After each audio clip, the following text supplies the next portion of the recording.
तस्वीरों की आप बात कर रही हैं ना, हम अपने दर्शकों को दिखाते हैं क्योंकि यहाँ पर एक तरीके से समझिए कि मार्वल ऑफ आर्किटेक्चर जरूर रहता है कि आपकी बड़ी बड़ी बिल्डिंग्स हैं और आप उनको देखकर बिल्कुल बेहद खूबसूरत निर्माण आपको हर तरफ दिखते हैं। लेकिन जब इस तरह की तबाही आती है तो एक स्विमिंग पूल जो कि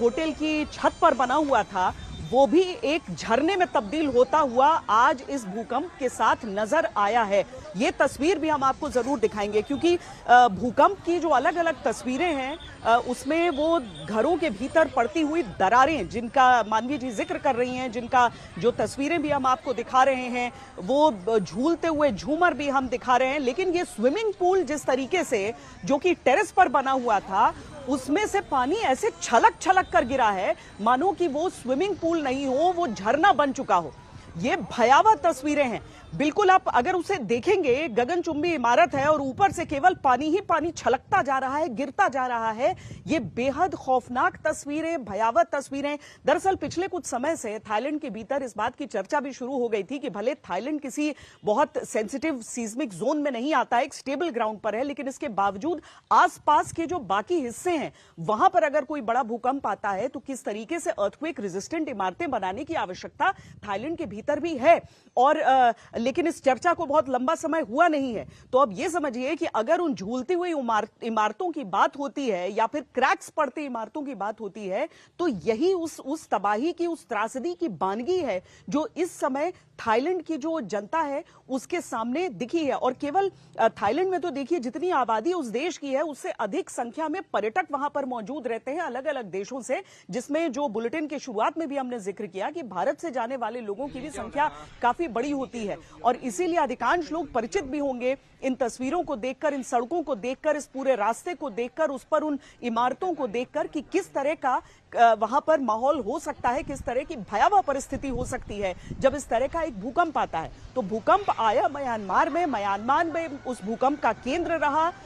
लेकिन वो भूकंप के झटके इतने भयानक रहे। 7.7 अगर इस तरह के इलाकों में अगर 7.7 तीव्रता का भूकंप आता है जहां पर आबादी ज्यादा होती है वहां पर खतरे और ज्यादा हो जाते हैं। लेकिन जो खबरें हम आपको दिखा रहे हैं और जो खबरें वहां से छन छन कर हमारे सामने आ रही हैं उसके अनुसार लोगों को जो बाहर रखा गया उन लोगों को वापस भीतर अभी आने नहीं दिया जा रहा है। चूंकि आफ्टर शॉक्स की बात होती है, हालांकि अगर बीते कुछ दिनों को हम देख लें तो म्यांमार को ही अगर हम देख लें तो जनवरी से लेकर अब तक यानी मार्च के महीने तक कई छोटे बड़े भूकंप वहां पर आए हैं। और अब थाईलैंड में खासकर बैंकॉक के क्षेत्र में इमरजेंसी का ऐलान कर दिया गया है, डिजास्टर इमरजेंसी वहां पर कहा जा रहा है और सेना को वहां पर बुलाया गया है। ये बड़ी खबर इस समय की हमारे सामने आ रही है कि सेना को थाईलैंड में जो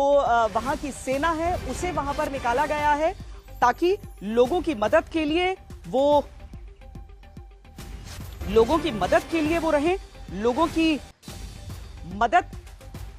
हर संभव तरीके से की जाए। कई लोगों को चोटें भी आई जब भूकंप के वो झटके आए। अभी कोई मोटे तौर पर कोई एक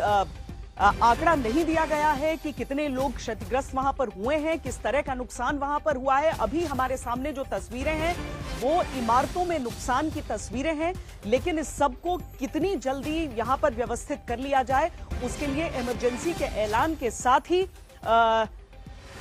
सेना को थाईलैंड की वहां पर सड़कों पर उतारा गया है। ये भी